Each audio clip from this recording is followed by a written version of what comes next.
Well, hello from Emerald Hills Skies. We're glad to be back with you tonight. My name is Doug and we're located on the outskirts of Louisville, Kentucky. And we're thrilled to have a chance to be able to work with you on this night, which is, as we're filming this, July 3rd. It's the night before, of course, the big celebration here in the United States of America. So there are fireworks going off outside. I hope that won't disturb our observing tonight, though. The fact that you're here with us probably means that your fireworks are over where you live, or perhaps you live outside the United States of America, and that's great too. What we're going to do tonight is work through the Herschel 400 list. And you might recall that we're working with a RASA 11 telescope. It's 11 inches wide, and it's mounted on an iOptron SIM70G mount. You can see the black portion there that the telescope is riding on. That sits on top of a Pier-Tech Adjustable-Height pier in our Pier-Tech Tele-Station 2 observatory. And you can see that we've got a little sky camera. That's the little red round camera on top. And that little sky cam helps us see the sky to kind of save our connection, keep our connection with the sky, since we operate 200 feet away from the observatory inside here in my office at Emerald Hills on the outskirts of Louisville. Also, you'll see the couple of boxes there, one for the power supply and one for the USB distribution. Both of those are made by Pegasus-Astro. And at the base of the scope, we have this rig rack set up with the power supply for the scope, and the power supply, of course, feeds the power into that Pegasus-Astro box on top of the scope and rides on top of the scope. But the real eye for the sky is this ZWO ASI2600MC Pro full. It's a beautiful little camera. Runs our eyepiece. There's no eyepiece on this scope. Instead, we use this camera so you can see exactly what we're seeing at the same time that we see it, observing with this observatory, just as you see it here in this picture. So again, welcome. And I can see some folks starting to log on. There's James Takamura from Oregon. And James, welcome to you. And I hope that you can help us keep track of any others who might be joining. Let me see if we can get our screen set up here and get set up. Let me see if we can get set up. Here's our planetarium software, and you can see we're still pointing right at the North Star. Up here on the right, you'll see the panel that controls the mount, and then down below that you'll see various other screens. There's one with me here. I'm Doug. And then below that, there's a live view of the scope, so you can watch the scope move. And below that, there's a live view of the sky. Those are both live views. So let's go ahead and get started. Let's go over to our sharp cap window, which is viewing our viewing through that ASI2600MC Pro camera. We've just focused using Nina, and we use Nina to focus because it kind of automates the focusing. So we're kind of in target mode here, and that's kind of the way we want to be. You can see that we're pointed, I'm not sure you can see it or not, but we're pointed up toward the North Star. Probably the best way to see that is by looking here at a planetarium software, and you can kind of get a picture of all the other constellations there. Right now we're pointed here at the base of the Little Dipper, the base of the handle, and we've already connected to our scope, so I think we're ready to get going. We're using the Herschel 400 list as our list for being able to see into the night sky. I'm just going to see if I can check out our audio here. How can I do that? Hopefully, try to get, boy, I'm having trouble being able to get our, there we go, maybe now it'll refresh. And want to check and make sure our audio is working okay. Maybe you guys can tell us. It'll refresh. Yeah, I think our audio is fine. Wow, we've got over a dozen already on the live stream. There's Dane. Can we see what M57 looks like tonight? Lisa said she wishes she could use her telescope. P. Lark has joined us. You guys might tell us where you're observing from. Andy's tuning in from Arkansas. Tai Kim says, are the planets still in alignment? I think that's in the morning sky, Tai Kim. And Israel is here from Brazil. Welcome, Israel. It's great to have you as well. You guys be sure and tell us where you're tuning in from. Why don't we use, since we had that request, let's use M57 as our starting point. So we'll just go up here in the planetarium software and we'll put in M57 and we'll center on it. So you can see our planetarium software is moving in that direction. Kind of see where M57 is in the sky, right there in the constellation Lyra. You can see this is the Little Dipper, and kind of in behind the Little Dipper through Draco is where we'll be going first. So let's go ahead and slew there, and as we slew there, we'll let you see the live view of the scope. There you can watch the scope kind of turning to find that part of the sky. And then we'll swing over to our, let's see, let's go ahead and open up the information pane here and kind of put this over here to the side. And let's open up our window to the world here through our ZWO ASI2600MC Pro 2600MC Pro camera. And let's put M57 up here in the top. M57, that's the title for SharpCap. Let's also go down here and put in our title text, M57. And as you know, M57 is a planetary nebula, and it's in the constellation Lyra. Some call it the Ring Nebula. And let's go back to our screen, and let's go to our sequencer and start our, I'll tell you what, let's do a plate solve first, just to make sure that we're connecting to the exact part of the sky where we need to see. Oftentimes in our first 2 or 3 slews, of course slew is another name for moving the scope to a particular place in the sky. And oftentimes in our first 2 or 3 slews, the mount will be trying to locate in the real-time view what it thinks it should be seeing based on its memory. And we're about 1.7 degrees off on our first object. So now you can see the scope moving. And right there in the middle now, you'll see the Ring Nebula already is a very tiny shell. So it's very tiny so far, but why don't we just kick off our start imaging. And while that begins imaging, I'm going to look here on the live stream and see who else we've got. There's Dark Meta and on the ocean in North Carolina. Wow, that's great. East Coast, USA. P. Lark is in Chico. I remember seeing you before, P. Lark. Paul's Tanks is in Hawaii. It's great to have you here, Paul's. Dane is in Minnesota. And let's see, we've got Clifford from wet and windy Sydney. Welcome from Sydney, Australia. Andy says it's 84 degrees. Very clear and dry there where he is.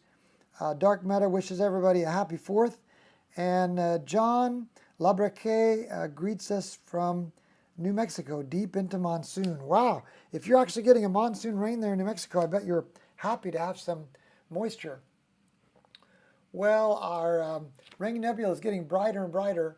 Why don't we kind of zoom in a little bit now on this Ring Nebula, and that's 100%. You can see that the RASA is a wide field telescope. It's not quite got 2%, 2 degrees width, but almost 2 degrees. And that means this planetary nebula is going to be very small because let's see if we can figure out exactly how wide it is in angular size. 1.4 arc minutes. So once again, remember the sky is divided up into degrees. And 180 degrees swings across the entire night sky that we can see. Each of those degrees, remember, is divided up into 60 arc minutes. And so this object is just one of those 60th of a degree arc minutes, 1 arc minute wide, 1.4 to be exact. So let's open up a log entry here to this, and we'll make sure that we associate an observing list. I think we're just going to go ahead and say that it's part of the Messier list for this first object, since it is, you know, one of the Messier objects. And then we also already have the observing session here. And let's say the Ring Nebula. And then let's click back over to our, the Ring Nebula was looking bright and green-red in our scope tonight. This was a request by, let's see if we can remember who requested him, 57, Dane Christensen. And Dane, you're in Minnesota. By the way, we've already also got Jonat watching for the Philippines. Welcome, Jonat. We're glad to have you with us as well. Now we can do a little better with this tuning down here. Let's do a little better job setting up our colors. That's a little better right there. Let's move our black level a little bit closer to this crest and get just a little bit of sky glow in there so it looks realistic. Let's bump up our colors a little bit now. By the way, since we last were on, we spent a night tuning up this RASA. I'm going to go ahead and widen it back out to auto. It's better. There's still a little tiny bit of that, what would you call it, kind of a vignetting there, you know, just a little bit of a tiny bit of donut, but it's definitely reduced quite a bit. And we'll go back to 100% now. And I'm so glad that the RASA is tuned up better now. And here in this Ring Nebula, you can see a greenish center surrounded by a reddish shell. And if you look very closely right in the middle, there's the tiny white dwarf that's left after the original star that was there, maybe a red giant, who knows, kind of just puffed up and blew out a bunch of material. And after it did that, what was left of the star collapsed down to a white dwarf, and it began emanating again, working as a furnace. And as it did, it excited the electrons and all the material that it jettisoned. And now what we look at is kind of a thing like a big balloon, that a balloon full of material that's been jettisoned out, and we're seeing it light up like a neon light.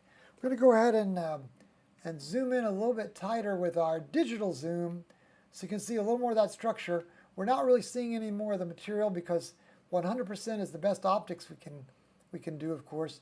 But with it zoomed in, you might be able to see a little more of the structure and a little bit more of the reds around the outside. Let's back down to 100% again, and let's just save a picture of this exactly as seen. And let me look down here and see if anybody else. Dane says, so beautiful. Well, Dane, thanks for asking us about this first object. Let's go ahead now and switch our sequencer back to the next target mode. And now let's go to, I'm going to say this request was by Dane in Minnesota. And now let's go to our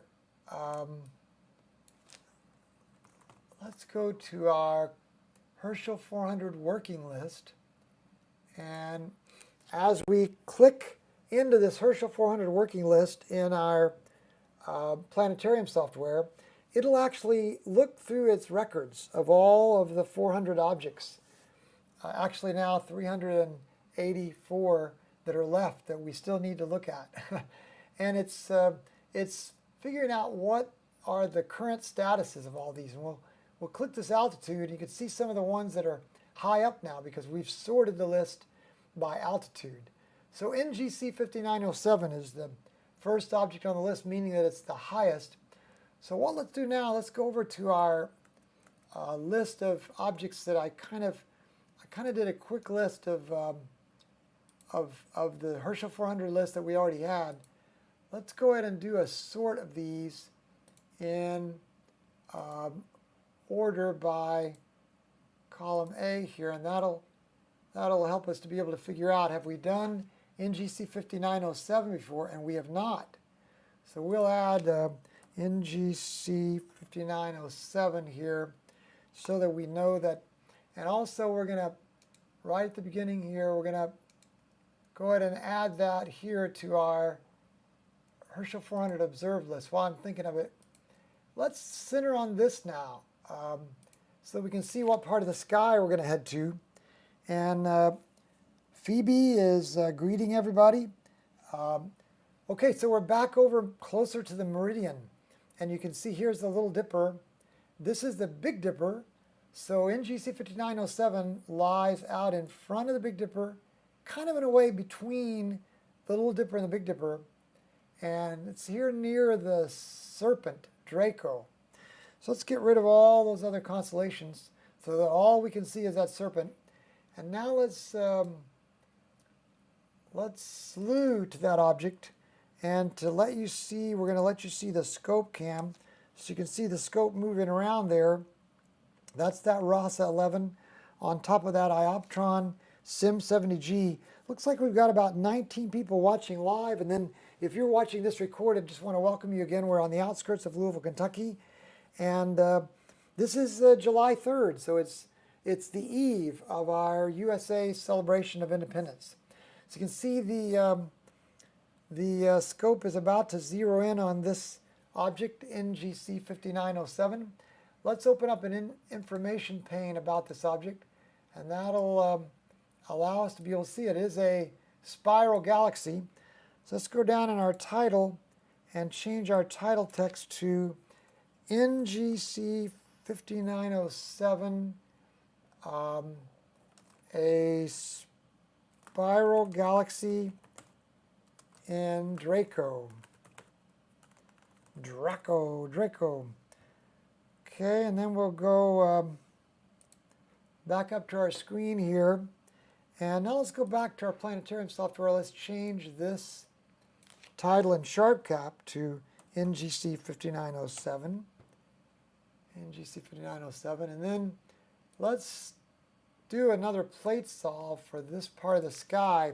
So we make sure that we're establishing a good model of our night sky. The way these plate solves work is, now that the mount is active for tonight, when we plate solve, which means the mount is kind of looking at how the camera is viewing live through the scope and comparing it to what it should be seeing, and it found an offset of about 1.04 degrees. So now it will adjust for that offset. And once the scope has settled down, we're just waiting for a second to make sure it's settled, then we'll switch our sequencer to begin imaging this. And when we image, we're switching over to 20 seconds, 20-second time exposures.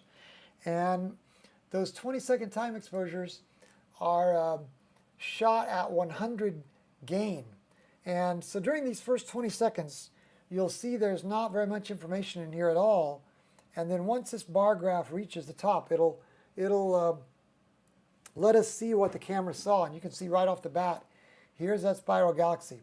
We'll do another color balance down here to get our white balance correct. And let's move our black level a little bit more toward the right, so we increase the contrast here. Wow, so this object is being seen edge on, isn't it? Let's start our new log entry here, and let's change our observing list to what we're working on tonight, which is the Herschel 400 working list. We could also put in the Herschel 400, the H400 all. It's all basically the same. So let's call it the H400 all. You can see our observing session is already correctly plotted here as being observing night 74. That means we've had 74 nights of observation since we started, well, actually restarted the hobby in the fall of 2020, late fall, and we observed all through 2021, and now halfway through 2022, 74 nights so far. So on night number 74, right away, I'm putting in our observation notes here, we could make out this edge-on galaxy. And let's go back now and look at it and see what it's looking like now. This is beautiful. Let's look this galaxy up in what is known as the Herschel 400 Observing Guide. It's a book by Stephen James O'Meara. And this is a great little book that helped make the Herschel 400 list kind of more famous. So we're going to go back to the back, and we're going to look in the index for NGC 5907. NGC 5907. NGC 5907. It's on page 214. So we're going to flip over to page 214. And what Stephen James O'Meara has done is he's put together a book where these are described, and he provides you with a great little image that he saw through his telescope. And there you can see NGC 5907. NGC 5907. What it looked like for him that night in his, I think he uses a 4-inch telescope. He says it's a moderately large and extremely thin edge-on galaxy. He says it's commonly called the splinter galaxy, and he calls it the cat scratch galaxy. Says it's a challenge for small telescope users who are not under a dark sky, but the galaxy is a glorious sight in all larger instruments. So let's put that NGC 5907, commonly called the splinter galaxy. Let's go down to our title and change our title to the splinter galaxy. And then we'll put spiral in parentheses and Draco. How about that? Back to our screen. Here we are imaging this, and it's actually coming along pretty well. Look at the bright core. You can see there, and a little brightness here in the middle. And look how it's there are some stars in those outer spiral arms. Bailey 11 is watching from Florida. Happy 4th, everyone, and thank you for hosting this wonderful event. You're very kind, Bailey 11. Thanks for being on board. Azray, hello, Azray from Arizona. And Jake, it's very kind to have you aboard. You might tell us where you're observing from, Jake. We've got now 30 folks aboard. I guess this means that the 30 of you are done watching fireworks from wherever you happen to live tonight. Maybe you're not even in the United States, so there weren't any fireworks. I'm going to put here on our observation list that Steve O'Meara said he calls this the cat scratch galaxy. Now, why would he call it that? Does that look like a cat scratch to you? Let's look back here and see if there are any more notes here so that he explains this. It says it's a long sliver of light, and with averted vision, it's a needle, like a tiny tear in the fabric of space. Yeah, you can see that. Now, he's talking about averted vision. Remember, that's where you kind of look away from the center of the eyepiece. But we don't use an eyepiece, so we don't need to use averted vision. At the center is a slight bulge that gradually gets brighter toward the center to a star-like nucleus. The disk stretches out on either side and appears broken in places. Yeah, pretty true. Fragmented appearance makes sense as a very thin dust lane can be seen. Oh yeah, look very closely. You can barely see that thin dust lane with averted vision slicing through the galaxy's major axis. How about that? We're going to just zoom in on this a little more with our digital zoom. And he's talking about that thin dust lane right here. Now that's 6 minutes of exposure, so we'll go ahead and save exactly a scene. Jake says, checking in from New York, currently on Long Island. Long Island. So there's a ton of fireworks going on around me. Jake, what part of Long Island are you? Are you in Montauk or West Islip or East Islip? Where are you there on Long Island? Cindy K, finally back to watch from New Zealand. First watched Tau Hercules event, which became a non-event, except all of you all showed up in great numbers that night. That's what made it an event, the party. Harry, the way you take time to acknowledge the comments is something very special. Great channel. Harry, you're very kind to say that. Part of the reason I do that is because I'm interested in seeing them as well. This is like, in a way, this is the life of the event, is you guys participating here. Otherwise, it would be very boring, if you ask me. So this is NGC 5907. Did we already save a copy of this? I think we did. But let's save it one more time. And then we'll go to our sequencer, and we'll start new imaging here. Kind of finished our observation. It really does look more like a splinter to us. As Steve said, a tear in space. That's pretty picturesque. So there we go. There's our observation, and once again, we want to make sure we added this. Did we add this to the H400 observe list? Now, we have to take it off of the working list now. And to do that, we actually go back to our browser. And in our browser, we want to go to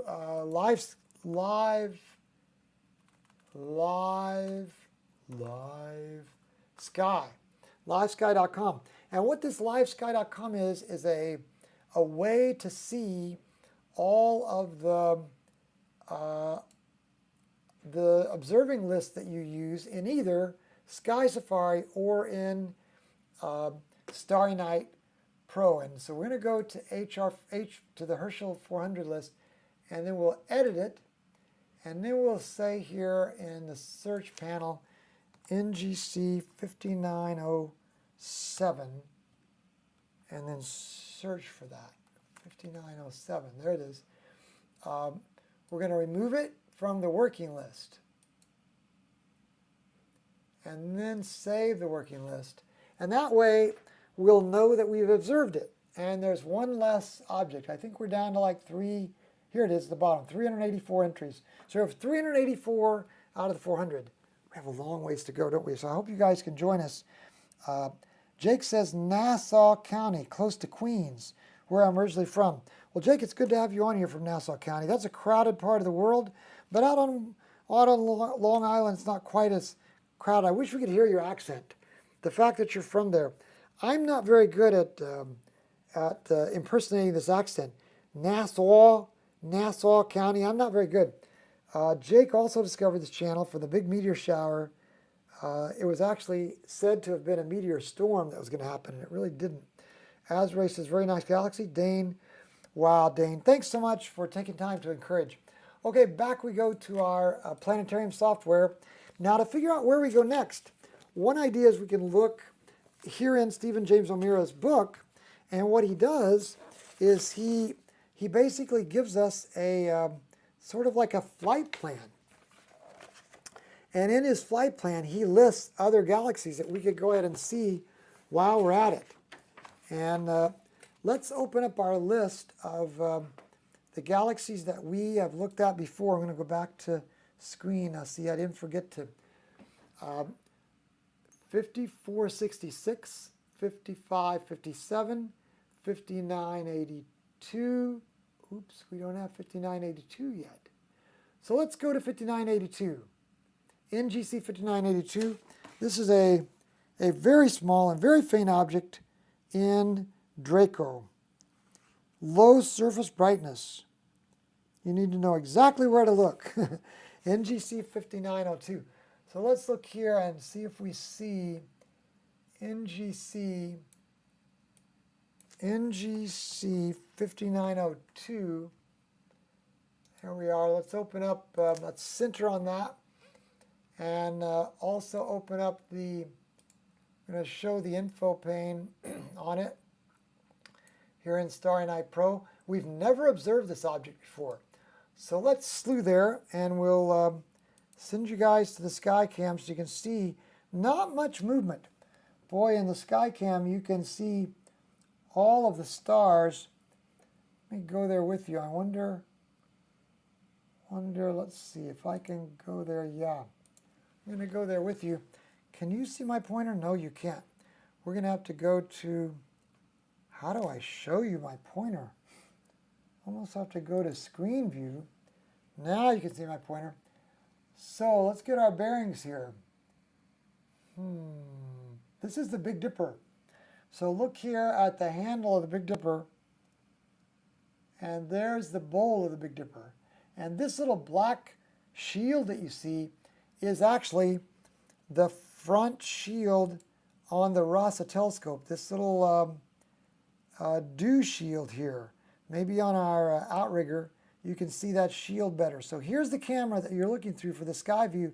And look how you can see the tip of the dew shield through that camera. That's a very wide angle. Let's go back now to our sky cam. So here's the Big Dipper. Look how you can use the pointer of the Big Dipper, these pointer stars in the bowl, to go see the North Star. And then I believe here would be the Little Dipper. Yeah. See, here's the handle of the Little Dipper. So out here somewhere in Draco is where we're going to be able to find this object. So let's slew. Did we already slew the telescope there? Yes, we did. So let's go over in our let's go to next target. And wow, there's a bright star, huh? That must be the star that Stephen James O'Meara was talking about. He said it's very close to third magnitude Gamma Boötes. So this must be that Gamma Boötes there. And let's drop out to the full frame and do a plate solve one more time and see how close we are now. Jake Montero says, he's encouraged me on my Long Island accent. Long Island? I'm not very good. We need to put you on audio, Jake, so you can help us with this. Fong Wei, please hit the like button for this gentleman's channel. Oh my goodness, Fong Wei, that's very kind of you. If one of you might do that, that would help, because what that does is it helps get the channel and other people's heads-up radar. And that would help a lot. Jake says, I wish I could do this. I would spend hours just zooming in on random points, looking for cool objects. Dane says, I understand the night sky changes daily, and I see you log every picture you take. Can you show us one of your favorite pictures from younger Doug's life? Well, I've only been observing real-time, like this, and what we might call electronically-assisted astronomy for just the last maybe year and a half. So not very long at all. We're going to start imaging now. And so I don't have a bunch of pictures to show you, but I guess we would have a few. But some people have asked before, what's my favorite picture? And really my favorite picture is whatever we happen to be looking at right then. I think it's really cool to look at really everything out there. And NGC 5902 is one of them. It's a spiral galaxy in the constellation. What constellation is it in? Did you say Draco? No, Boötes. Right? Constellation. Yeah, Boötes. So we'll put down here in Boötes, and then we'll go to our sharp cap. And up here we can change this title, even though we've already started stacking, 5902, and it'll ask us, do you want to change the title? And we'll say yes. Well, it didn't ask us yet. Look at this nice satellite trail we have going on here. We got rid of some of this vignetting when we tuned up the scope, but boy, we got the back focus a lot better off. Man, let's go to straight 100. Ah, see, there's this object. Wow, it's very tiny, isn't it? Let's do a, I don't know if we're going to be able to improve on that.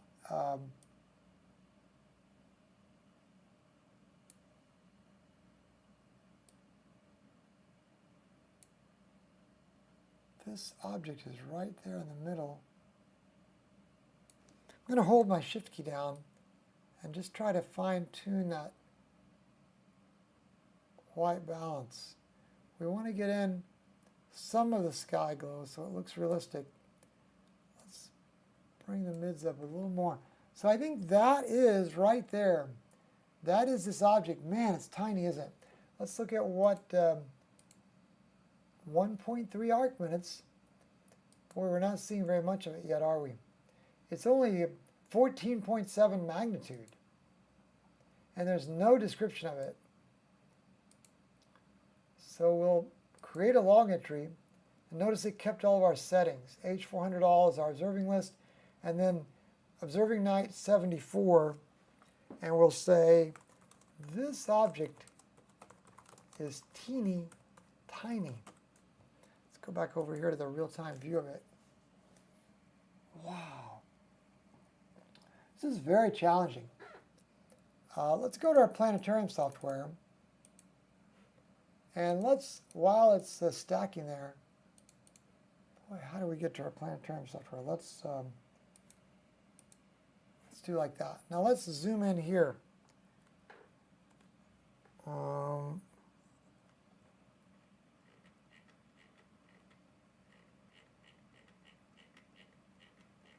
Yeah, looky there. It's just kind of a splotch. Not very much there at all. Even in the all-sky view. Now this here is a star. At this point where NGC 5902 is, there's not very much there at all to look at. Why don't we go to the web and let's see if anybody else, NGC 5902 wiki, and let's see if anybody else, yeah, somebody wrote a wikipedia.org, somebody wrote something on this, didn't they? It's basically just the reference to it, and there's the astro photo of it. Who knows how many hours that guy collected, but there's no description. So let's go back to Stephen James O'Meara. And while that's collecting a little more light, that's 4 minutes. Let's see, he says, slightly condensed circular glow with averted vision. Very small swollen star-like core in a slightly oval halo. I guess. Oriented east to west, it swells to about 2 degrees with averted vision.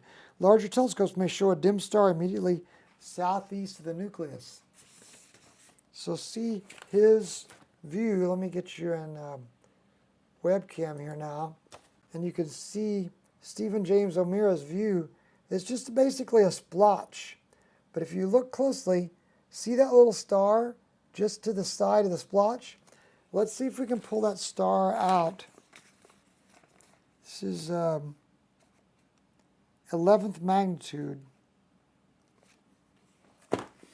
Tell you what, this is a challenging object. Let's go ahead and zoom in beyond our optical and see what we can see. Just the structure. There's that little star there beside it, I guess. But this just looks like a splotch, doesn't it? Nothing but a splotch. Excuse me. Okay, we're going to save exactly a scene. Dane says, show us an old picture versus a live picture that shows how much space changes over a short period of time. You know, honestly, Dane, in a lifetime, none of these objects change motion except for if there happens to be a comet or an asteroid or a planet in the picture. But none of these deep space objects or these stars change position, relatively speaking. They don't change relative to each other during a lifetime. Now, over the course of maybe, I don't know, 10,000 years, let's say, maybe some cases 5,000 for the stars that are closer to us. But for the most part, you are looking, at the sky exactly the way it was seen decades ago. There are no changes within a lifetime. That's all we're going to get out of this object. Man. So this is supposed to be it's an elliptical galaxy. Did we say elliptical? Let me look here. I'll switch back to screen. We said spiral, so let's change this to elliptical. An elliptical galaxy in Boötes. Sometimes things don't show up very well when they're real faint, right? Azray, Dark Meta, what do you think about flat earthers, people who deny that we live on a globe? Well, I don't get too, involved in that because we've definitely seen pictures of our globe from outer space. So I really don't get too caught up. I just think those are folks that want to believe we're on a flat earth. Pier-Tech! Woohoo! Welcome, Pier-Tech. Been rainy here for weeks. Summer is tough in Florida. Man, sorry to hear that, Pier-Tech. But really nice of you to join us tonight. About 36 people on the live stream. And if you're watching a recorded version, welcome to you. We're going to save this elliptical galaxy exactly as seen. Not much that we can see here of this elliptical galaxy. Kind of more by faith that we do this. Just going to put here on our observing notes. Not much to see. All we could make out live might be considered a splotch. I wonder how you spell splotch. S-P-L-O-T-C-H? That's the way we're going to spell it anyway. Well, that's our first and only observation of NGC 5902. So let's go back here to this is our live view through a ASI2600MC Pro. And let's end the live stacking.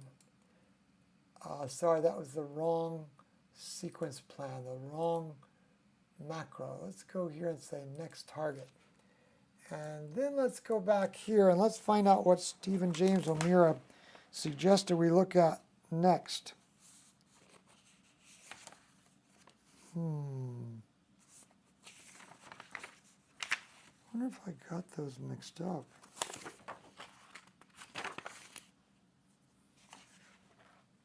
$59.02.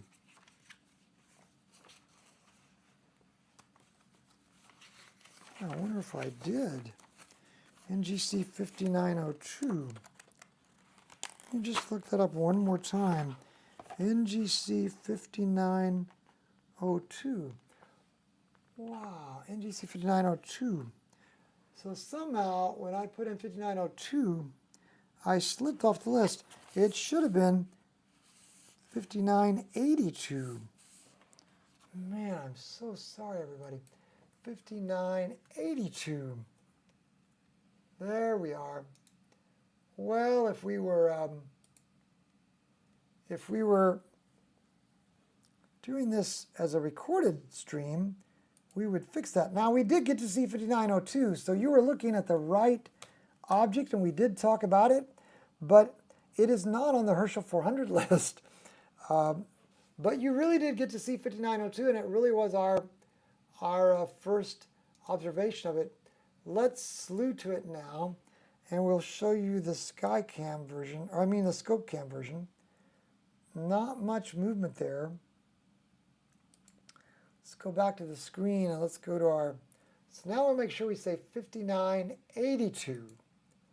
And 5982 is indeed a spiral galaxy. And 5982 is in Draco. In Draco, the constellation Draco. So now we'll get back on track here. And in SharpCap, we're going to say 5982. These numbers, wow. Let's, I think I might see it in the middle there. Tell you what, let's plate solve just to be sure that we're in the right place. 5982, NGC 5982 is a very small and faint galaxy near third magnitude Iota Draconis. A dark sky is a must to see this exceedingly low surface brightness object in a small telescope. NGC 5982. Let's go back to our spreadsheet we had here of our list. 5907. So 5466, 5557, 5982. NGC 5982. How about that? 5982. We'll go up here and open up the info pane on it. And we haven't ever visited this object before. Let's go here, and we've done our plate solve, so now let's start imaging here. You know, honestly, you can see why the last object we looked at is not on the Herschel 400, because it was almost indiscernible what it looked like there. But I think when we see the first 20-second exposure here at NGC 5982, we'll be able to see something. And there's about how many of the 400 have we found so far? I believe we've found 16, 17 perhaps. Let's go over here in our live sky listing, and it looks like we have 384 more to go, and the one we're looking at now is 5982, so we will delete it while we're here, and we are in the working list. 5982 is deleted, and then here we'll add it to the observed list, and that's how we keep track. So just here in the working list, we have 383 entries to go. So 17 we've hunted down so far. Okay, back to our live view. Oh wow, look, we're seeing 3 different objects here in the same view, and this is 100% zoomed in at our ASI 2600's native pixelation. Now the object in the middle of this view is NGC 5982. Look at that, it's just an elliptical galaxy. Let's go with just a little bit less sky view. We'll make that a little bit darker. Maybe like, that's a little bit too much. See, we don't want to have that mottling effect.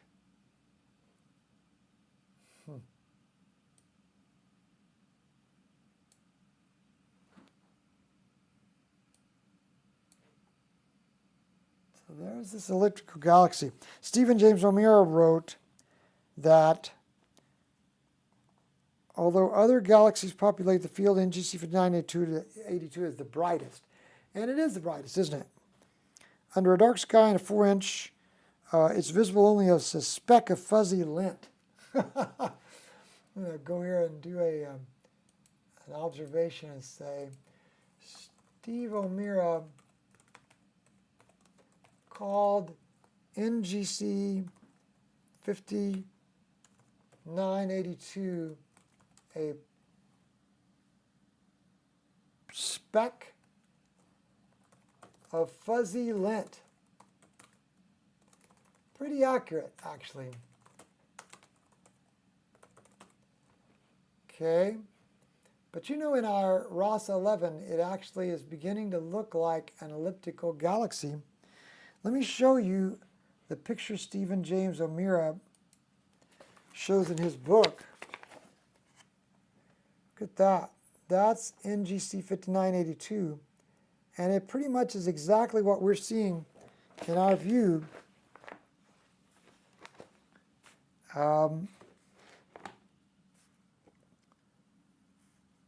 Asray, yep, it was nice to see. Asray says, Wikipedia says it's 130 million years away from Earth. Wow! 130 million years. Think of that, Asray. Light was just leaving this 130 million years ago. I mean, apparent 130 million years. That's amazing. Okay, so that's the middle one. You know what I like to do is just look at these other two just to see what these are. Let's go over here in our planetarium software. And the best way I know to get back to that sometimes is to go like that. Let's zoom in. And NGC 5982 is in between NGC 5985 and NGC 5981. So those are the two galaxies we see above and below it. So let's find out if 5985 is in the Herschel list. 5985. Let's go lists. And then go to Herschel 400 working list. NGC 5985. NGC 5985. I don't believe it will be. And NGC 5981, nor is that. So neither of these other objects made it into the view. But it is kind of a cool view to see those three galaxies in a row. This spiral that's edge on, this spiral that's, what would you say, it's about 45 degrees visible to us, 45 degrees tilted. And then this elliptical, which an elliptical galaxy is just kind of like a blob galaxy, and it's there in the middle. Pretty nice. 100,000 light years across. It's elliptical, all right. Think of how much assistance you have finding these versus the astronomers of the past and the equipment they had to deal with. You are exactly right, Papa Tech. Dane says, Doug, you are the Steve Irwin of space. That's funny. Dane, I did have to look up Steve Irwin once, and I found out he's an artist with fuzzy hair. I'm going to fluff up my hair a little bit so I can try to look more like Steve Irwin. Not a lot going on there in my hair. It is a lot of assistance, not only on our tech, but in our group. We have about 34 people watching live, plus you all are watching remotely. I mean, via the recorded version. We're going to save this exactly as seen. And can you guys see these little squiggles here? See that little squiggle and this little squiggle? Those are hot pixels, and that's what it looks like. The hot pixel moving across the frame. I am going to shoot, before we do another live stream, I'm going to shoot another series of darks and get rid of those hot pixels. We are using darks and flats here, but I need a new set because here are two green pixels right in the middle of our ASI2600MC Pro's APS-C frame. We need to do another series of darks to get rid of those hot pixels. And what the dark frame does is maps. It maps the hot pixels and then it leaves those out. And we won't have to look at those next time. Okay, so let's go to our sequencer and say next target. And let's finish our observation here. A speck of fuzzy lint, pretty ground. We could easily make out the splotch though, and elliptical, as well as NGC 5985 and NGC 5981, neither of which is on the H400 list. So there you go. Now we have a new observation 5982. Did we already, let's see, 59, NGC 5982. Did we already add this to the observed? We did. And did we remove it from the working list? 5982. We did. Okay, we're ready to move on, gang. Steve Irwin is the crocodile guy? Okay, I have the wrong guy. I thought maybe this was the guy that did the artwork with the fuzzy hair. The crocodile guy. SharpCap does have annotation now. annotation. Wow, this is going to be very interesting. Deep sky annotation to show you the galaxies there, right? Pier-Tech wondering why you didn't choose the other galaxies in that field. Why they didn't choose it for the Herschel 400 list? I think they were just choosing maybe galaxies that were a little bit beyond Messier, but not quite that much beyond Messier. They wanted to give you a second list to work on, I think. So that's what I think they did. All right, we're going to go to the next object now. Have we seen 5866? Let's just look here quickly in our quick little Excel sheet. 5866. We have not. NGC 5866. And here we're going to go NGC 5866. Make sure we spell this correctly. And let's open up the info pane. Let's salute or center on it. Now look at the 5866, all the observations of this object. Oh my goodness, look at this satellite just flitting across there so fast that it was in our planetarium software. Look at all these objects. Oh, so this must be a Messier object. What is this? M102. How about that? Well, this should be interesting. Let's slew to it. M102. There's the scope moving. That's a live view of the scope moving. Bob Ross. Jake, that's exactly who I was thinking of. Last time somebody thought I was like Bob Ross. And, you know, I went and looked at Bob Ross, and it didn't really look like me. But I tried, you know, fuzzing up my hair. I just couldn't do it. But Steve Irwin, the crocodile guy, I'll have to go find him now. So here we are at M102. And I'm going to change the title here, M102. And also change the title down here, M102, which is NGC, was it 5866? Yes, 5866. 5866, a lenticular galaxy actually. A lenticular galaxy in Draco.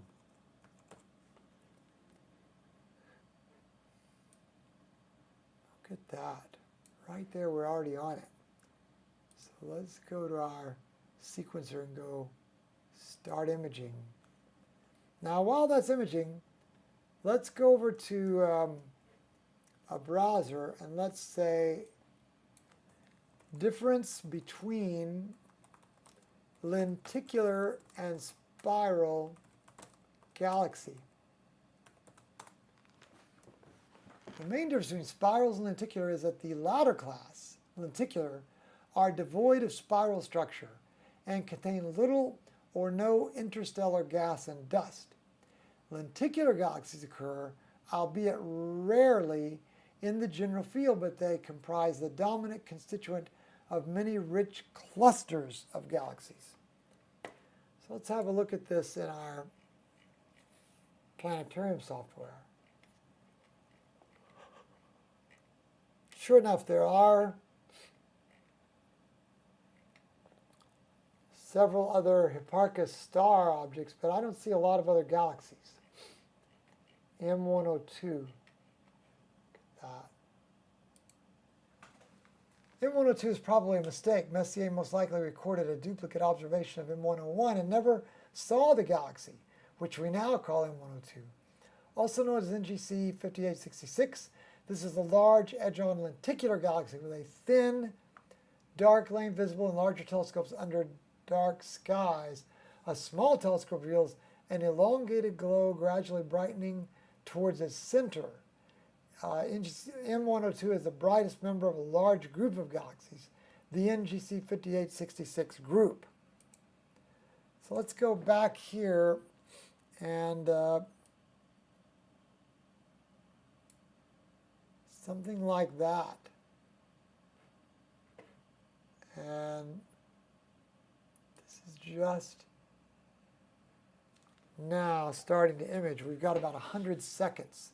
But isn't it a beautiful galaxy? I mean, look at how you can see this dust lane across the middle, here over the top of this bulge, which makes it look like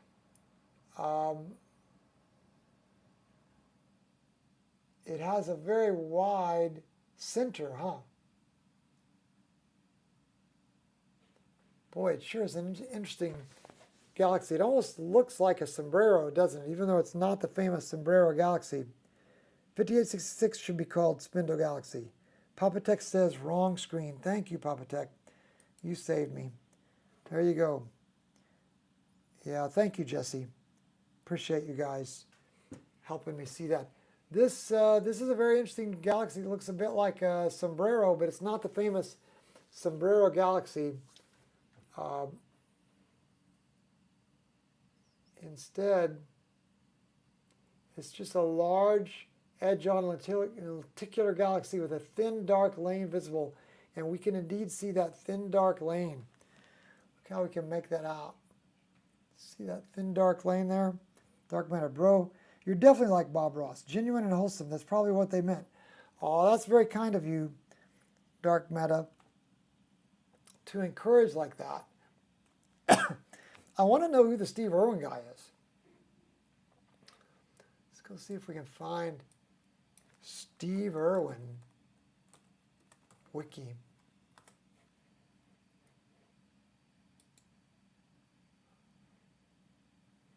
Oh man, he's from Australia.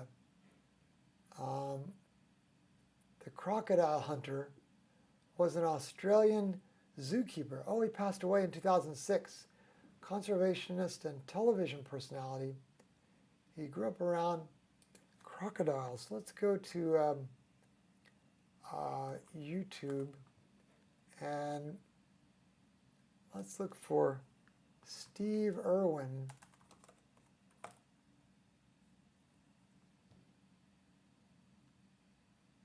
Man, I wonder how he died. He was killed by a stingray. Wow, now I think if I just show 10 seconds of this, we can look at this. So I'm going to look at my watch very carefully. Steve Irwin faces a massive saltwater crocodile in Australia. The hunt for the world's deadliest snakes with Steve Irwin. Now I'm just going to show 10 seconds of this. So not very much. You got to be really quick. Ready? I wonder if I've got the desktop audio. I don't. Let me turn that on. Turn that up so you can hear it. I'm going to mute me.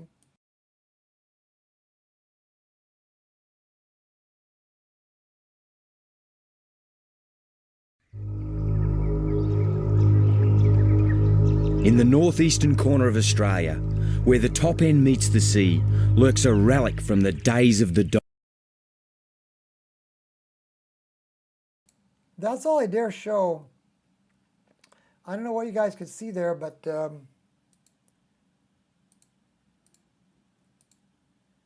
that's about it.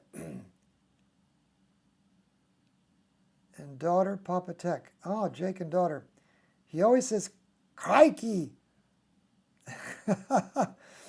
Well, we'll have to look him up another time. I'll have to learn more about him. Let's go back to our screen, which has been stacking. Did I tell you guys about stacking? What live stacking does is it in the RAM of the computer, it starts taking images, one 20-second image after another, and it averages them together so that lights that are light here start getting lighter, and darks that are darks get darker. And what that does is it actually provides us with a more discrete version of the picture. That is a pretty nice picture of this galaxy, isn't it? Look at that little dust lane now that you can see really well striking across the middle of this. honestly, I don't see a lot of difference between a spiral galaxy and a lenticular when it's viewed edge on like this. But that's NGC 5866, or as it is also known, M102. Let's do a new observation of this and say NGC 5866, also known as M102, is a beautiful lenticular galaxy that looked a lot like a spiral galaxy to us. Just something so that we can show we did this observation. Now let's make sure we add this to the observed list. And let's also go back to live sky, and 5866. We must have already deleted that.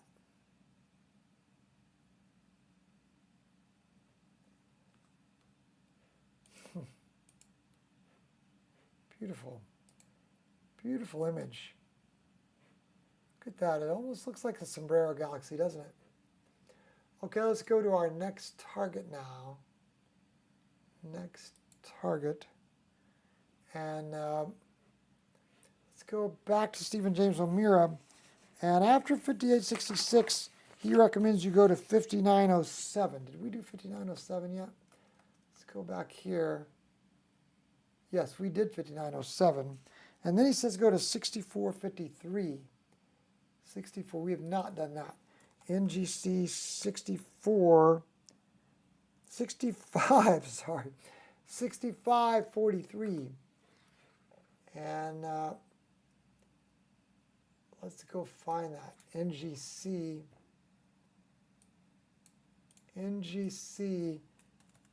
6543. Make sure we get that. 6543, yes.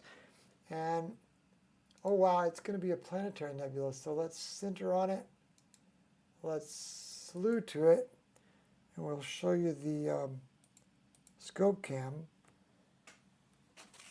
6543.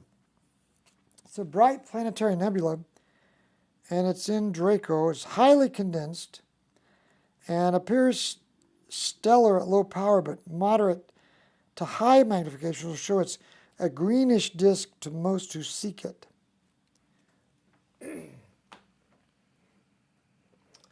6543.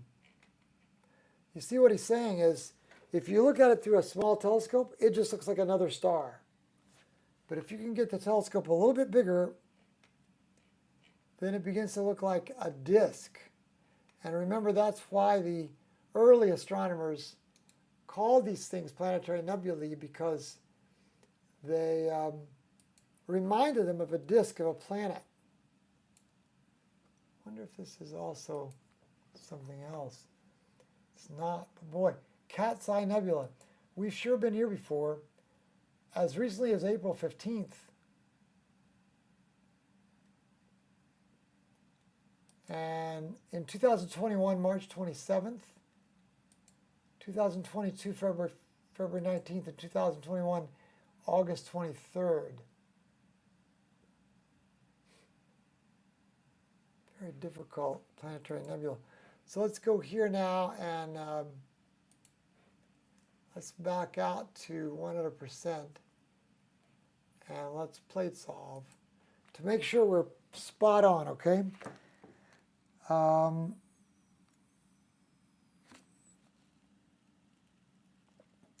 Let's see.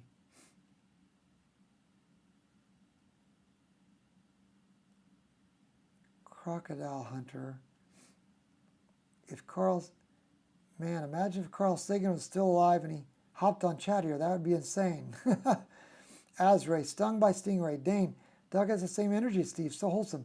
Dane, you are very kind. Thanks for encouraging. Papa Tech, got that one during the marathon. Nice. Dane, Carl Sagan was, in Dane's opinion, the GOAT. Dark Meta, you don't know Steve Irwin? Wow, he has such a massive legacy. Rest in peace, Steve. He was a good dude. Loved animals so much. It was so tragic. Sorry to hear that, Dark Meta. Asray, like doing astrophotography live. Right. Clifford, very nice, Doug. Thanks, Clifford, for the encouragement. Woohoo! Dark Meta, Dane Brothers shirts there. Dark Meta, literally grew up watching Steve cheat death on a daily basis. Jake, Planetary Nebula, love those. Dane, the movie Contact with Jodie Foster was so emotional for me. Papa Tech, not seeing the right screen. Oops, thanks. So sorry, Papa Tech. Dude, when I watch movies, I'll get super into it, watch by myself till Asray, Cat's Eye Nebula, hard to see. Dane, NGC 6960 in honor of 4th of July, red, white, and blue. That's a good idea. Let's don't forget that. Dane, we'll go back there. Okay, so right now we are on 6543. So let's go down here to our title and say NGC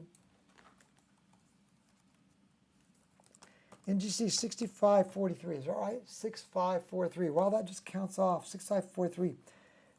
A planetary nebula in Draco. A planetary nebula in Draco. Okay. And let's go back to the screen before I forget it. In Sharpcat. Let's change it to NGC 6543210. Now right there it is. I bet. That's it, isn't it? Wow, it's very bright, isn't it? And let's use our sequencer to start imaging. We'll go to 6960. See, 6543.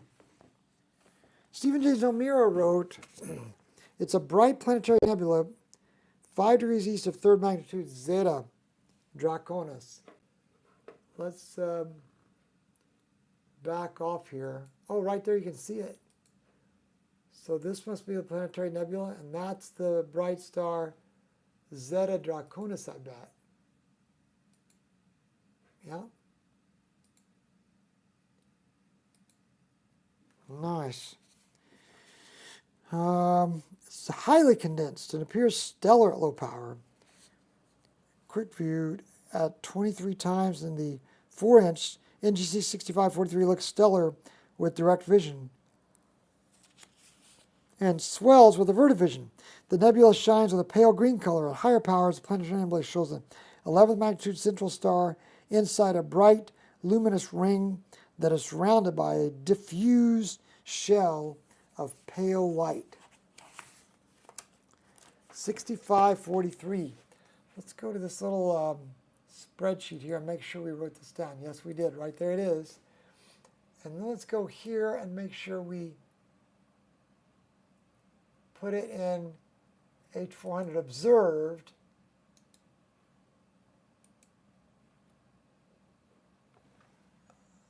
We imaged this at 20 seconds and 300 gain. It was blown out back down to 30 seconds and 100 gain. We could at least see color. Well, that's good. Now we're going to open a new one and say, this planetary is so bright. It lies side by side with NGC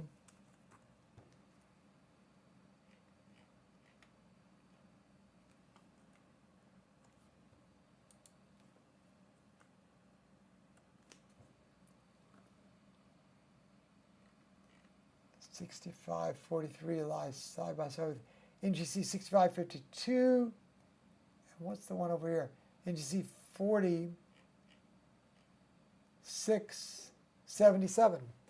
So it, with NGC 6552 and NGC 4212, 4212.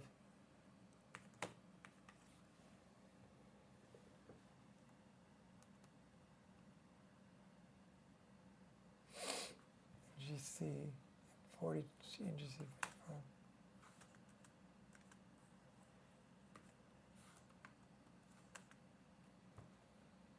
You know, I kind of love to see these objects in some kind of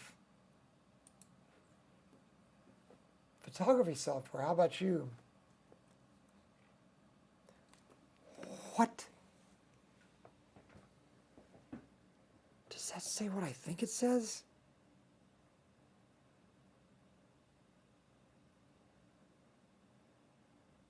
That's impossible.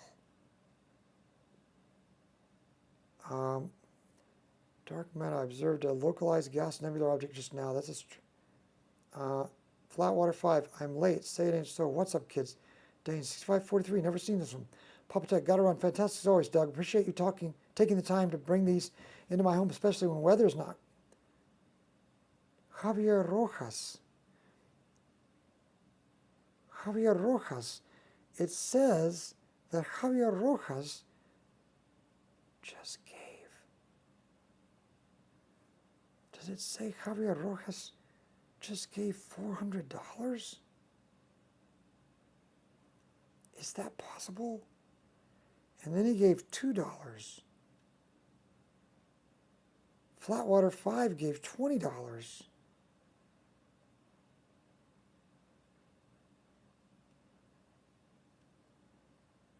Javier, could this be a mistake, Javier? Were you wanting to give $4? Because I can't even get my arms around $400 as a gift, brother. Okay, the entire rest of this night, Dane says, we love you, Doug. The entire rest of this night belongs to Javier, who just gave $2 more.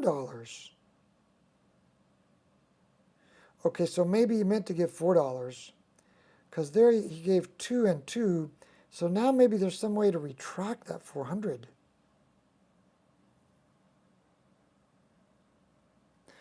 Okay, Javier, I'm just going to stop here for a minute. I'm going to pray for you or something. Lord, thank you so very much for Javier Rojas, who has made this amazing gift to Emerald Hill Skies. And Lord, we are going to take this money and use it for Ukrainian refugees who are having trouble making ends meet. They don't have the money to buy food.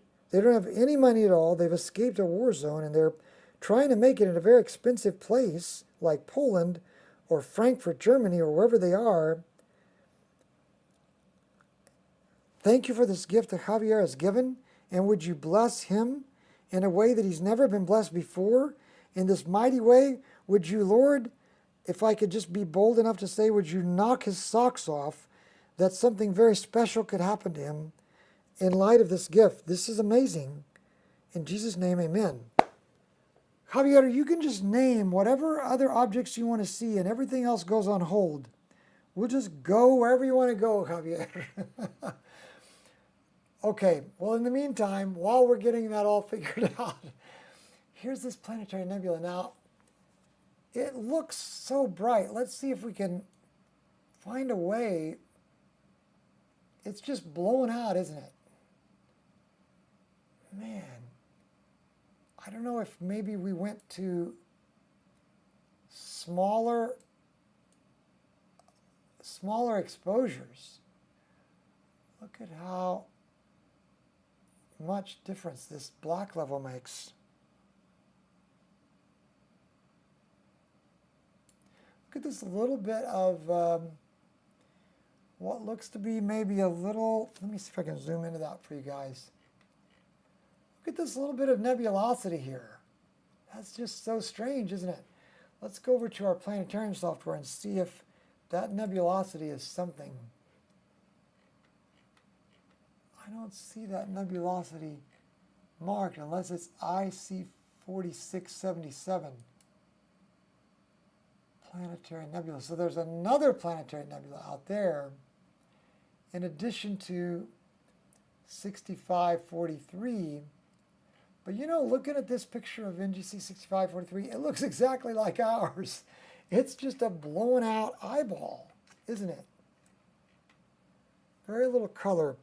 Let's go back out to the web and let's put in NGC 6543 wiki Cat's Eye Nebula. Oh my goodness, look at that picture.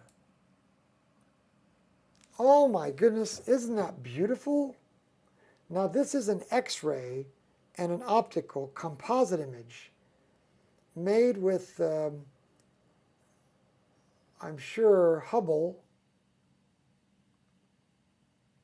the wide field planetary camera. I think that, isn't that in Hubble? This is beautiful. Oh, look at that nebulosity there. That's the nebulosity we're seeing. Can you see it? We are seeing that little, oh, and look, there's more here. So what this is, this planetary nebula has poles. And at the poles of this planetary nebula, it's ejecting material out in a magnetically synchronous way that it is aligned with the planetary nebula's polar magnetism. And this little white star in the middle is illuminating all of this beautiful material from the inside out, like a neon light. Now look how bright and beautiful it is, and then look at our object. This is, now that is like the Hubble view. Now this is our real-time view. But look, we're seeing that nebulosity being jettisoned out. We got to do better with this image. I'll tell you what, we're gonna change here. Well, let's stop this sequence. We're gonna stop live stacking, and let's back this down to something like, what do you think? What do you guys estimate? I'm gonna look here. This is impossible.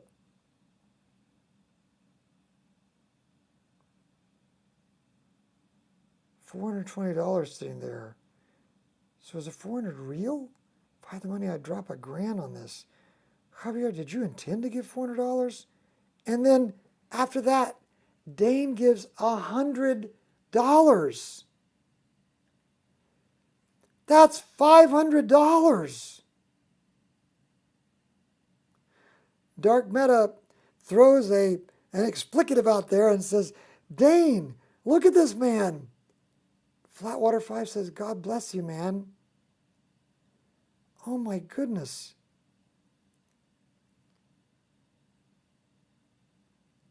You know what? I think for the first time in my life, I'm speechless. I don't even know how to deal with these. Dane, thank you so very much. Dane, I think if I remember right, weren't you up in Minnesota? Yes, Minnesota.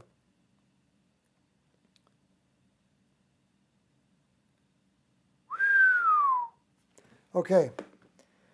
Guys, I don't even know what to say except other than just to say, Lord, you know where Dane is in Minnesota right now. Would you please bless Dane and all of his household with him? Pray that you would bless him in a very special way for this amazing gift.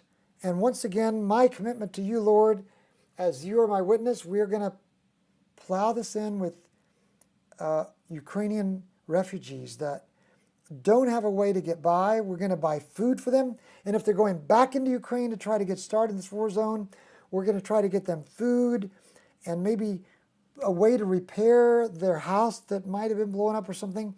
Fortunately, we know a guy with a team there that's right on that border and able to help. And zero money is taken out for administration, so that literally 100% goes right into help with zero money taken out.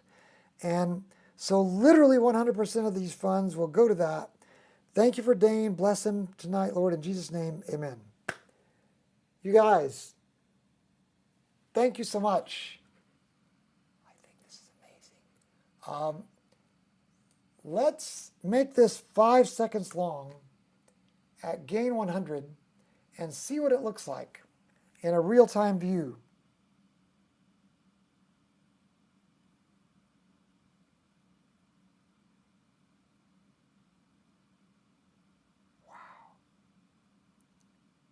Flatwater 5, Eagle Nebula. Okay, now we're talking. There, that's a little bit better, isn't it? In fact, let's go with maybe 4 seconds. So now see how bright this thing still is at 4 seconds. Now we're starting to make out the green. Let's go with 3 seconds. See if we can still spot it.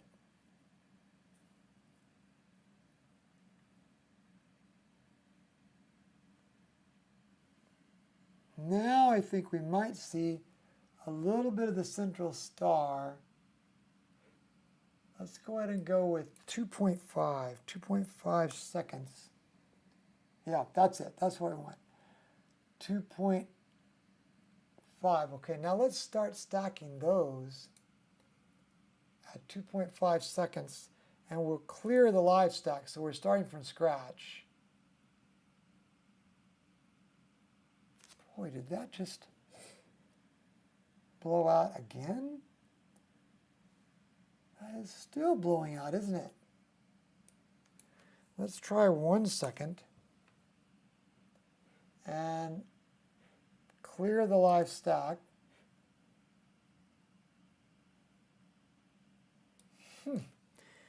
0.5 seconds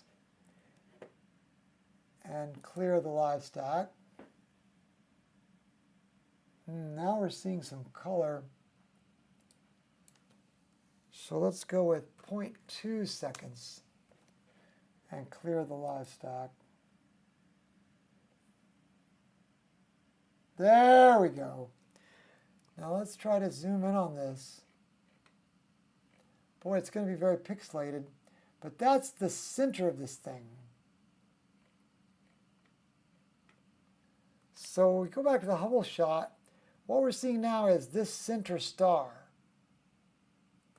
So that's the star that's illuminating the whole nebula. It's fascinating, isn't it? $520. That's amazing. Dark matter, you're very kind. I still can't get over Dane and Javier. Javier, habla español, posiblemente. Javier, ¿dónde vive usted? Si podría preguntar, ¿en qué parte del mundo? Por favor.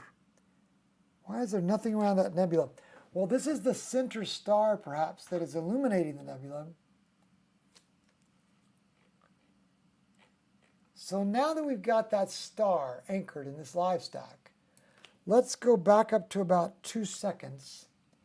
And let's see if we can bring in now the rest of the nebula around it.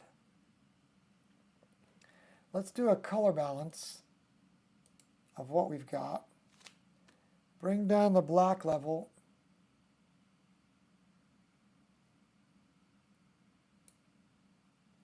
Bump up the mids a little. Zoom in. So there's that center star, and now we're starting to pick up the nebulosity. Let's go with maybe 5 seconds and get a few frames at 5 seconds. So we're building up from the inside out.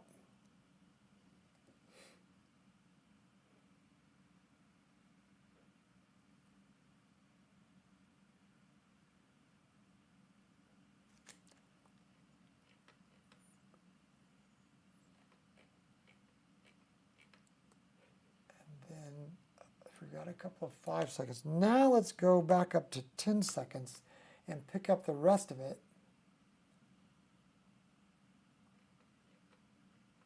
We're spending a little bit of time here, aren't we? But This is a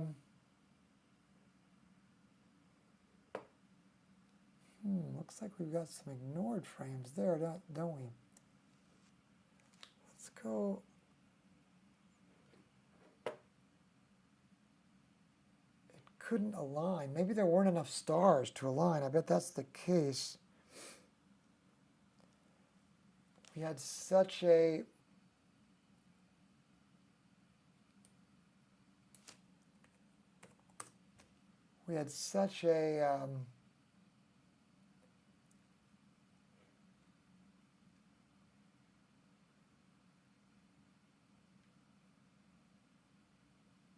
dim shot that there weren't enough stars in the picture that SharpCap was able to align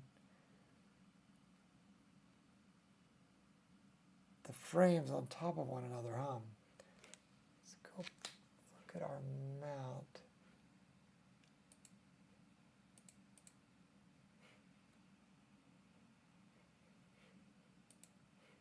Let's see. Let's back off and see where we are in the sky. There's the meridian.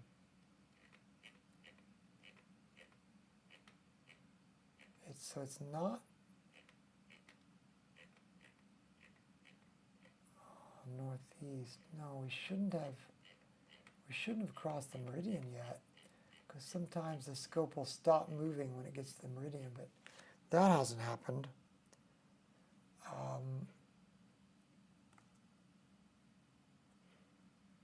But we are definitely not stacking. Well, let's save this exactly as seen.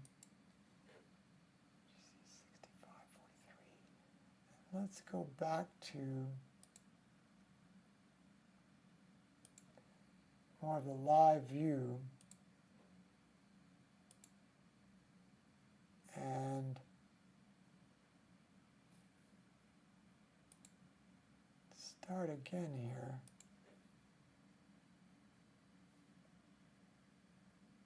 Reinitialize everything. I'm still in shock. This has never happened before. I mean, the last few times we've had maybe somebody might have given $3 or $4, but this is the wildest event in the world to have had that happen.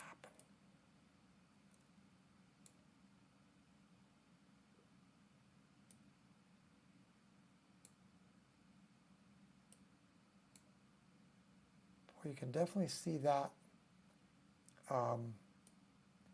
material being ejected.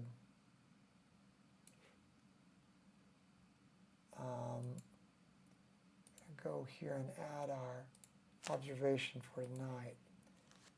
Oh, we already had one. Let's delete that. This was for tonight's 6543. This cat's eye is amazing. We could see material being jettisoned out of one of the poles, went to the Hubble image, and the wide field camera view combined with the X-ray view, that might be the Chandra X-ray, was amazing.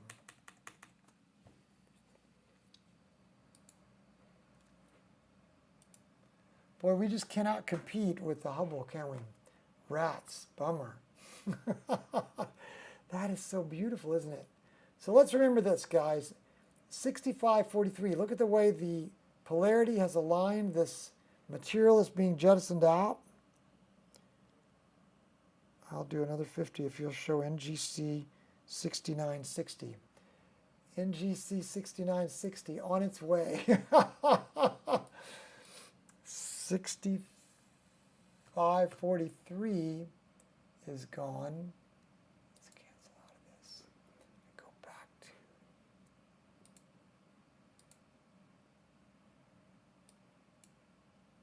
6543. Yeah, it's gone. Okay, and then this is already added to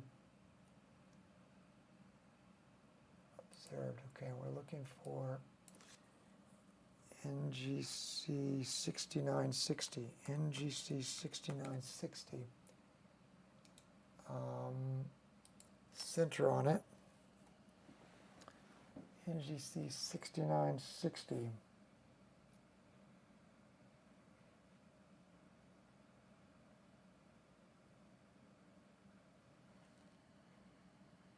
Oh, is this the veil? The veil, I think, right? Show info. Yeah, the veil. This is the western veil. Wow, that's a beautiful image, isn't it? I wonder if we should frame this just a little bit like that to try to pick up this last little bit of section. Now, can we say,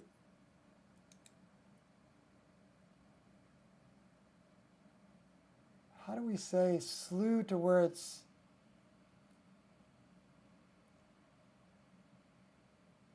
slew to the center of this? How can we do that? Maybe if I just find a star here in the middle that we could, or we're not going to, are we?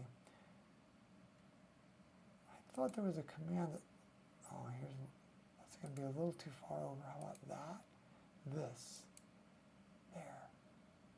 So let's slew to that. And here's the scope cam.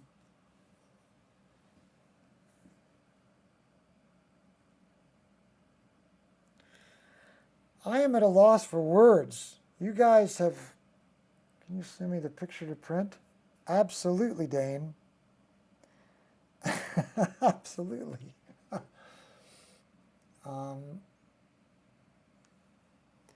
So we're at 6960. Let's go to the title and say NGC 6960, the Western Veil, or let's just say the Veil Nebula. The Veil Nebula, because we're going to hopefully see, well, look at how we snuck a little bit out. I wonder if that's because, let's go over and see where we are here on the live image. Next target.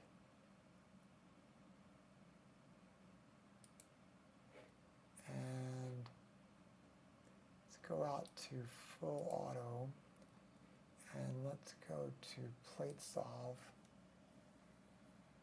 What always gets to me about the Veil Nebula is that when we first go there, there's absolutely nothing there. It's just completely invisible. We were only 0.08 of a degree off. So really, we're not able to confirm. Maybe we should just slew center on 69 center. Let's just do this portion.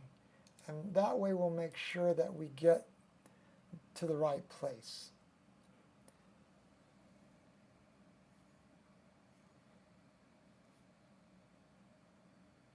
Okay, now we're definitely at the right place. Let's go. Let's start imaging, but I know from past experience this really benefits from just slightly longer exposure. So let's change this to 30 seconds.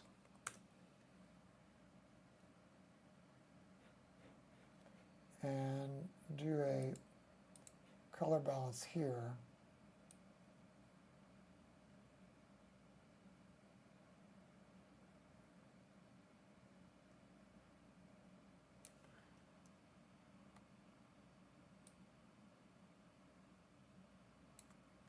But I mean, you know, looking at that right now, there's just not a lot to see, is there? You just don't see much at first. And there! Now you start seeing it, don't you? That's amazing, isn't it? Let's do another color balance. I don't see how that's possible, that if you look up in the sky, you're seeing basically nothing. And then when you start stacking, you start seeing this beautiful wisp. Oh my goodness, Dane, you did it. You guys are amazing.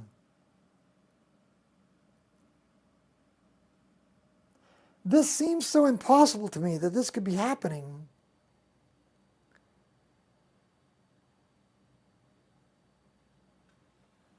Right, the Witch's Broom. Oh, the Red Spider Nebula.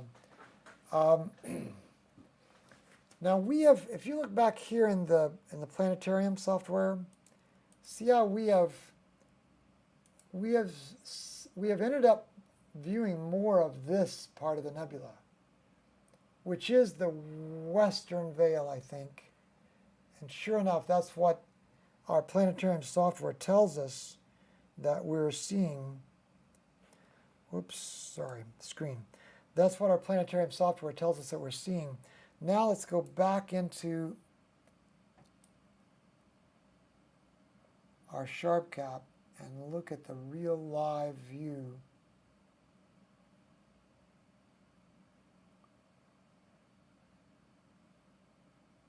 Wow, that's just amazing, because when you first go here, there's just nothing there. It's completely invisible. It's only through live stacking that we start seeing this. Yeah, sorry, Dane, that was the title slide down here. We were just looking at the title. So here's the actual screen. And with every single image, we're now at 2 minutes. With every image, it'll get a little bit better. Azray, thank you for being with us. We understand that you have to go. You probably got to work some kind of 4th of July thing tomorrow. We understand that totally. Let's back off of these mids a little bit and let that wisp just show up there. Maybe we should zoom in a little.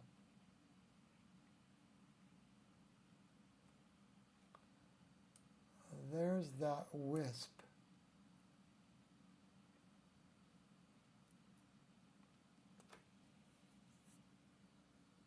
Oh, taking care of your wife. Thank you, Azray, for doing that. That's a noble cause, and so we'll lift up your wife and whatever her needs are, Azray. So, Lord, please take care of Azray's wife and enable him to do the same. Thank you. The Witch's Broom. Right there it is. And what's this bright star that we see? Must be that one.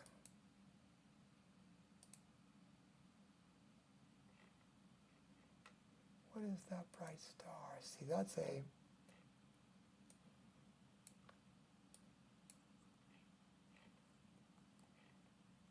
wonder if that's this Tycho. Oh, I think our planetarium software just almost failed on us, but there it came back. That must be this Tycho star here.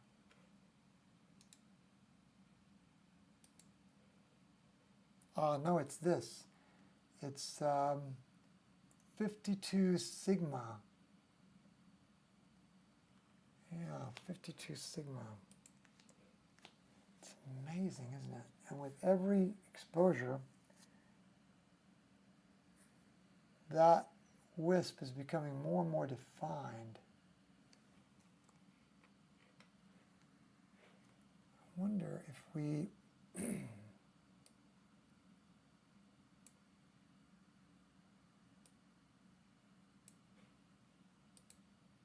how this has a lot more reds in it. Let's go back out to a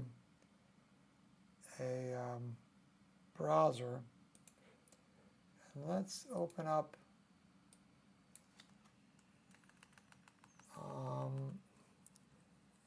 NGC 6960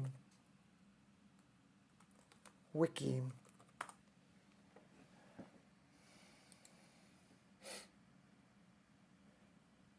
at that. Isn't that beautiful? Oh, it's amazing. Wow. Look at that. Look at all those filaments. So it really is a combination of reds and greens. Notice how in our picture tonight, so far we're picking up more of the greens. Look at all those filaments.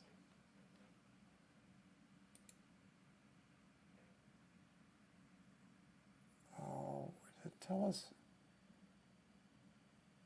The Witch's Broom, the Finger of God, Filamentary Nebula. How about this picture? Wonder where it was taken. Is there a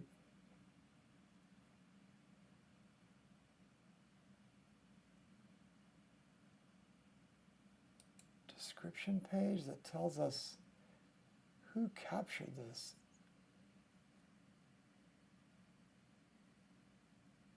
Oh, here we go.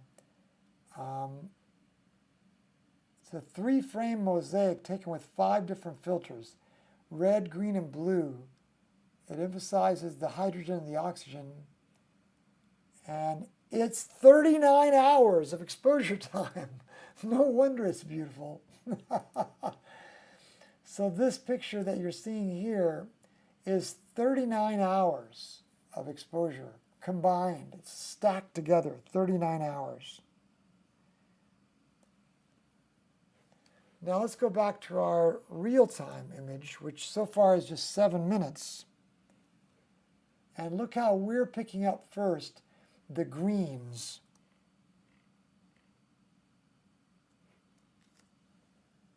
I wonder if we brought up our reds a little bit manually. No, that's too much. So I think we would have to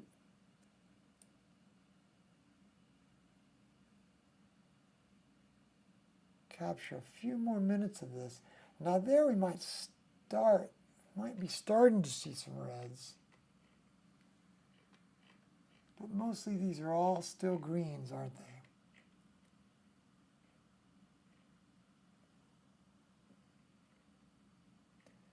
I've never really spent much time with this image, but look how we're starting to pick up the wisps of the end of the witch's broom, so to speak. These hot pixels are bothersome. You know what I would like to do? You know, if it's okay, Dane, what I'd love to do is get rid of these hot pixels by shooting some new dark frames, and then shoot this again, maybe tomorrow night. Let's go look and see what the sky is going to be like tomorrow night. Let's go into here and see what the sky is going to be like on July 4th. Not so good. We'll have, starting at 11, we'll have an hour, supposedly, of clarity, and then it's going to cloud up and we'll lose it. But look at the 5th. July 5th, we'll have a lot better skies here. So what I might do, Dane, is get rid of these hot pixels by shooting new darks, and then shoot this live picture again so you don't have these bothersome hot pixels in the picture that you wanted. Would that be okay, Dane? Yeah, the wisp behind is crazy, right? Dane is starting to see this wisp over here picking up. But that would be a better, if you're going to use this picture for something, I think that'd be better. And then we can just maybe spend, 20 or 30 minutes on this. Right now we're at 10. So imagine what it'd be like if we spend 20 or 30 minutes. We'll pick up a lot more detail. And without these hot pixels producing these little funny squiggles here. Dane says yes. All right, so let's save as seen. And Dane, if you wouldn't mind, would you send your, let's see, I'm going to put this on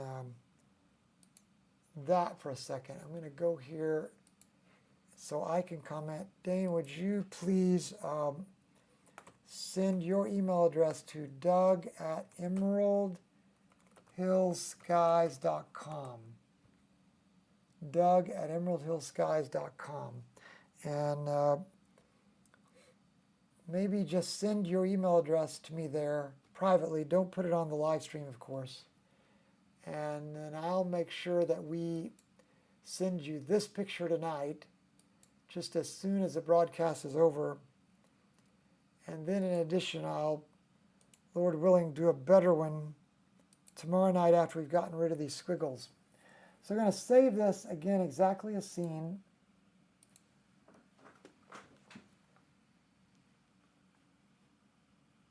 And why don't we also just do a screen grab of this.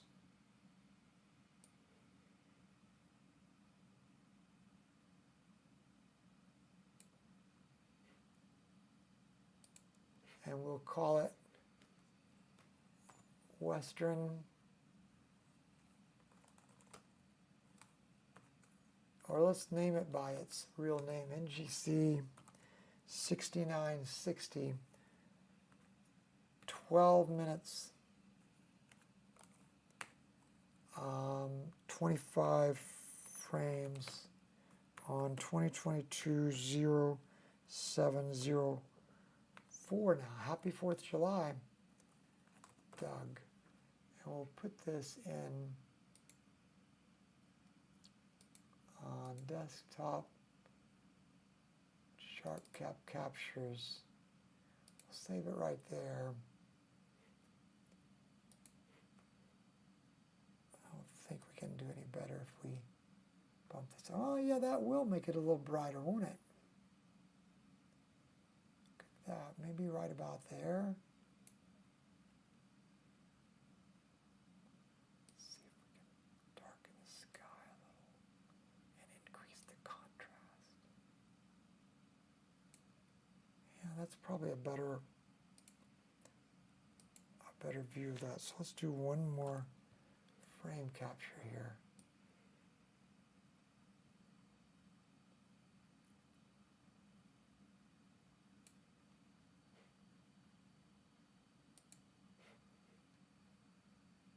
I don't really like that framing. Let's try that one more time. Let's back off of here and then include a little more sky, maybe like that.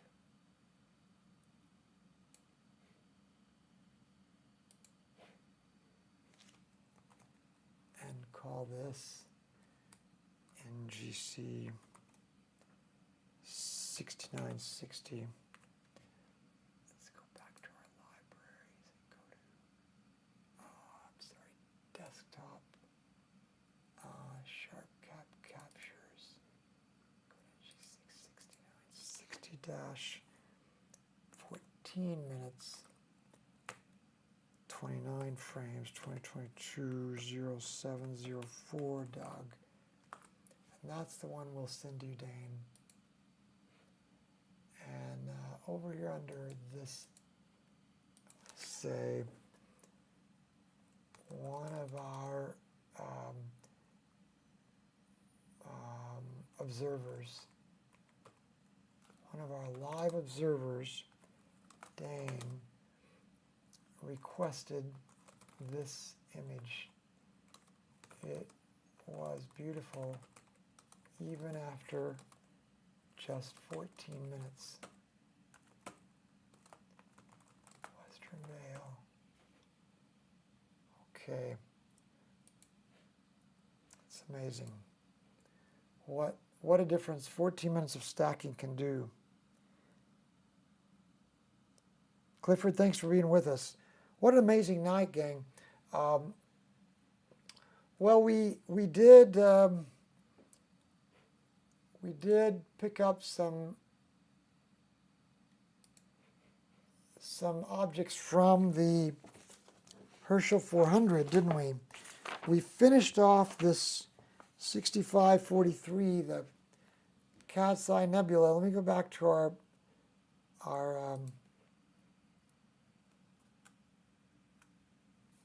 NGC 6543. We did finish that off. And let me go back to that. NGC 6543. Right. I think we'll stop there just because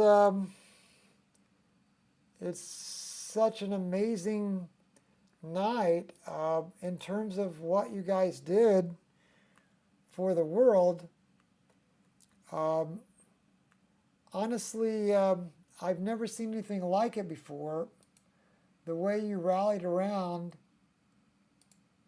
and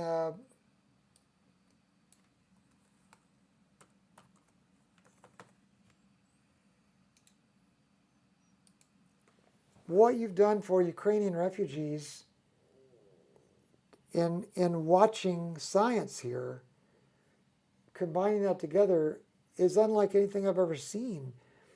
Thank you guys for somehow allowing me to use this equipment and these moments to be able to combine this together to do some good for some hurting people while we looked at some amazing objects in the sky that we otherwise can't see with our naked eye. I mean, you saw the picture that we saw when we first went to that NGC 6960. It was invisible, and it was only visible after we started doing longer exposures and also stacking them. Only after we started doing those longer exposures and stacking them were we able to see that image. And the same goes here for NGC 7000. You can see right now, as we look here at the sky, there's nothing visible there. But when we start live stacking with longer exposures, from the very beginning, it's amazing what the camera picks up in electronically assisted astronomy and what a difference that can make for you guys, the observers. And remember, we're seeing this together. In other words, I'm seeing it the moment you are. We're both observing real time. It's not like even though I'm here, that I can see it any faster. But look at the way this NGC 7000 nebula immediately shows up when we start using longer time exposures and we start stacking the frame. I'll put this the black level right there, and then maybe leave the mids there, and look at the amazing way all this nebulosity starts showing up. Now in the planetarium software, you can see that same nebulosity here. And we know it as NGC 7000. It's just a giant bunch of diffuse nebula. And some people call it the North America Nebula, because when you look closely, you start seeing a shape eventually that kind of resembles the continent of North America. You can see that in this planetarium software. I guess I could never quite figure it out in the beginning. Is this Is this Florida? I can never quite figure it out. Oh no, wait. This is the Great Lakes. And that's, anyway, whatever shape you want to give to that, it's an amazing nebula, and you start seeing it with stacking right away here. So anyway, with that, we'll probably call it a night. Dane says Doug is loved. I'm amazed. Road Dog Rob says amazing tech. We watched light that was 130 million years old, and you saw it landing on the screen tonight, and you saw it the moment it landed. And it will never fly out into space again because we captured some of it. That's really cool. Guys, thanks a lot tonight for the way you pitched in for the world also. Hats off to you. Dane, Javier, and others, thank you so much. I think that's the end of it. It is 1 o'clock, so we'll wrap it up for tonight. But God bless you. And I will never forget this night. This is the night that people pitched in the name of electronically assisted astronomy to help people on the other side of the planet who are hurting. God bless you guys, and take care, and we'll stop there. Good night from Emerald Hills skies, and we'll look forward to seeing you next time. I'm still without words, honest. I'll show some kind of receipt or something on our website so you guys know this money went to where it was supposed to go. God bless you. Good night.